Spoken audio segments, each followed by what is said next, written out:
It's week 6 and the Cincinnati Bengals are back in prime time. Can they get a win at MetLife Stadium? We're going to talk about that. We're going to break down the Giants, their vicious pass rush, and what the Cincinnati Bengals need to do in order to start a win streak. You are watching Deep in the Stripes, the sickest Bengals podcast around, and I am your host, Elise Jesse.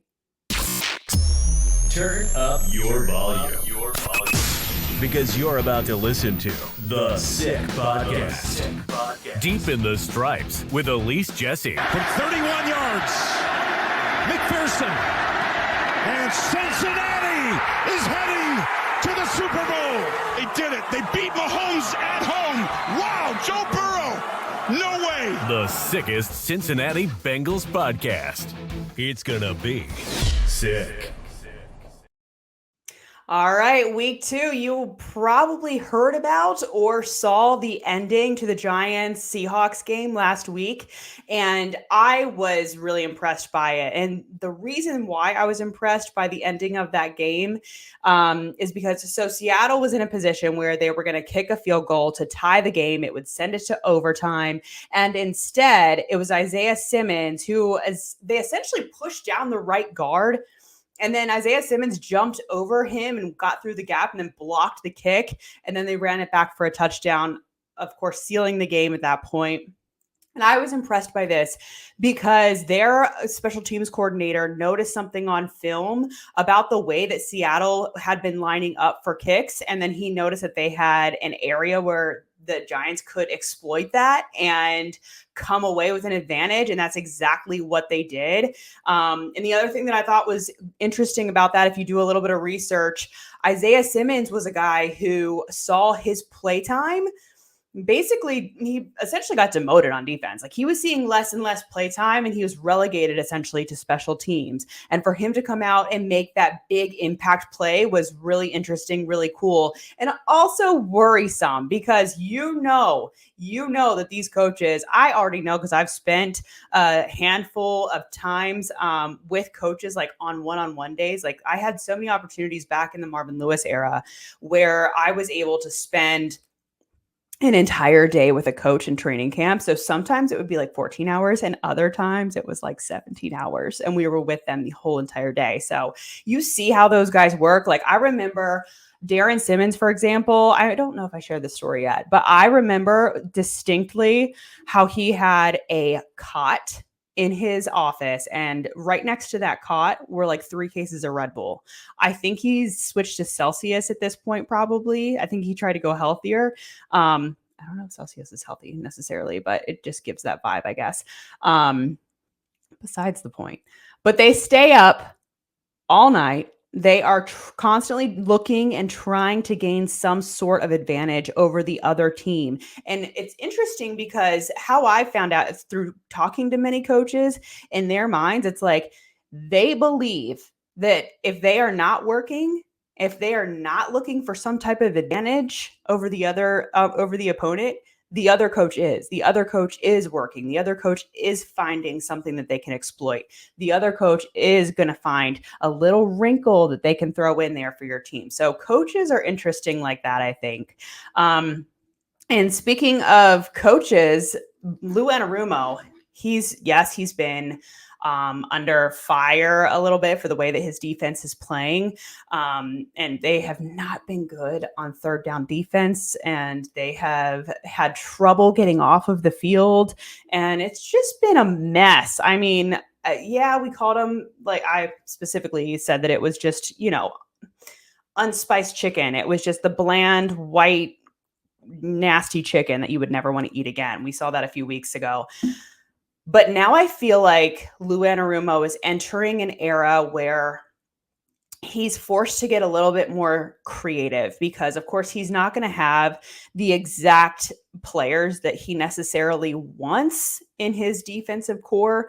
And not everything is going to go perfectly the way that he draws it up. Yes, he has that reputation for being Lou Dini, but I think we're starting to see chef Lou Anarumo come to fruition, because he's in a position where he has to do that. I believe he played 22 players on defense last week, just trying to switch it up, give guys rest.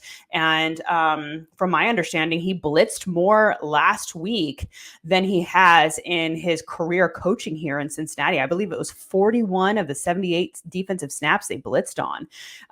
And so he's in a situation where he's like, I've got to do anything and everything possible to try to generate some kind of pass rush, some kind of issue, get my guys in a situation where they can get takeaways. And it's just, I know that he's probably racking his brain trying to figure that out. It's like if you're a chef, like, for example, I'm the chef of my house. Everyone in my house depends on me to eat.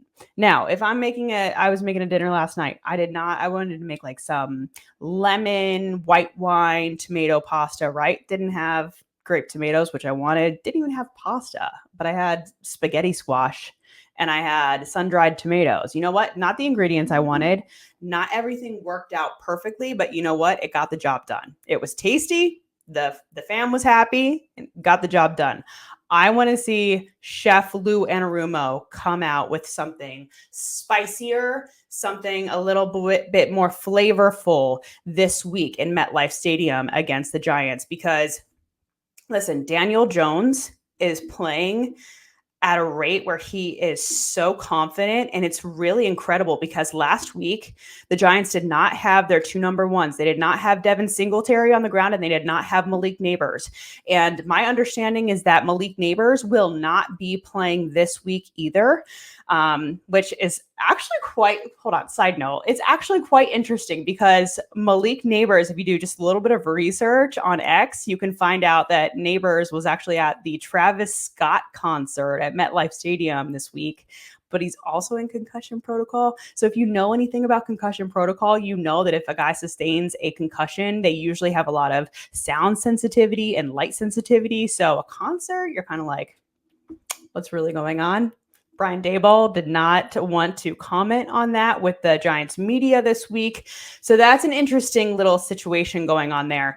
Devin Singletary's got the groin injury. I believe that he was limited on Thursday, so I would expect him to be questionable. But if you can go into Lumen Stadium, which is a very loud stadium from my understanding, and win without your two top number ones on offense, if I'm the Giants, I'm not worried about coming or hosting the Cincinnati Bengals in my house and being without my two number ones, because you're looking at their defense and you're like, yeah, your offense might be really incredible, but your defense is really crapping the bed lately. I mean, you can't be a scary defense and sit here at 26th in the league in total defense. That's near the bottom, and 30th in rushing. That's at the bottom too. So if you can't run the ball, I mean, you're one-dimensional already at that point. Passing, of course, they're great because Joe Burrow is a generational quarterback. So you expect their offense to look good. Finishing my thought on the Giants offense is Tyrone Tracy Jr. He filled in essentially for Malik Neighbors, and he had 129 receiving yards.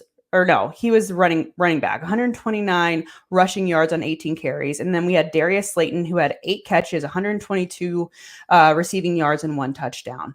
They have been able, Daniel Jones, 23 of 34, 257, 2 touchdowns. I mean, they have been able to generate an offense that has been able to win them games.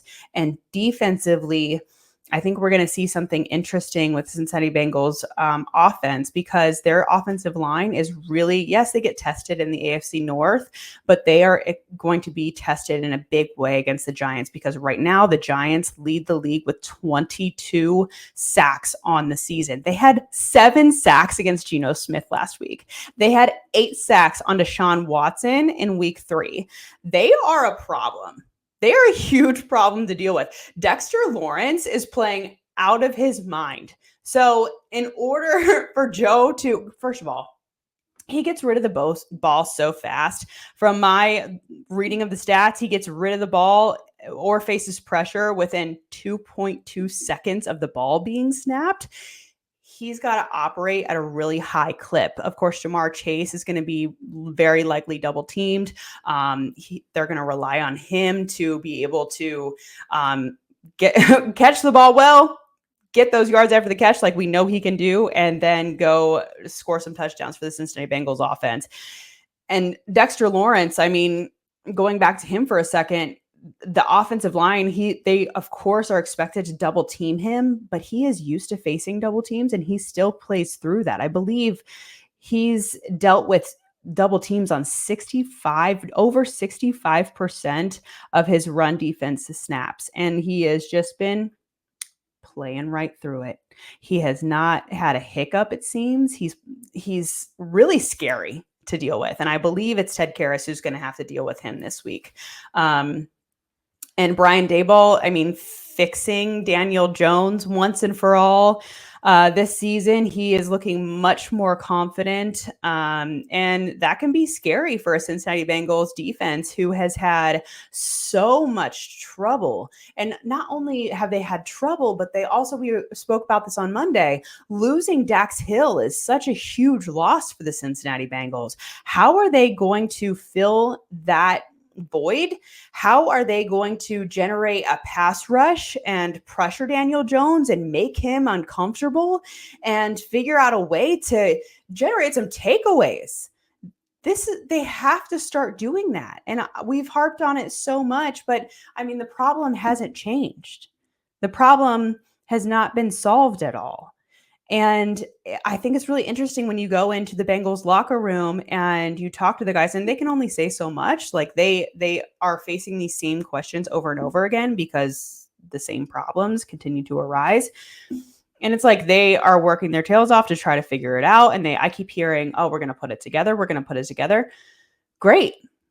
When are you going to put it together? When is that going to come to fruition? When are we going to see a different defense or a more effective defense than we have seen in weeks 1 through 5? You got to keep points low. You got to keep guys out of the end zone. I mean, they have got to keep guys out of the end zone. And if I'm, Zach Taylor, who is the guy who calls the plays on offense, I'm thinking my defense right now in this state is a liability. Having my defense on the field is a huge liability for me because they consistently, I've already said this, they gave up 103 points through 3 games. They gave up 38 points last week. You're going to give up that many points, you're a liability, you're a problem. So I would almost want my offense to hang on to the ball, control the clock, control time of possession as long as humanly possible. I would want Joe Burrow and Jamar Chase to be hanging out on the field as long as humanly possible, because I know that once the defense goes out there, we are put in a situation where either if they don't score on offense, they're screwed. Like it's essentially a situation where Cincinnati's offense has got to score every single time they go down the field almost. I mean, they have got to it's almost like a pressure situation. Like they have to go out and score because it's not like their defense is going to win any games for them right now. It's not like their defense is getting stops on 3rd down. It's like not like their defense is getting off the field in a timely manner. And Logan Wilson said this on Wednesday. He said, we just continue to shoot ourselves in the foot and make boneheaded mistakes.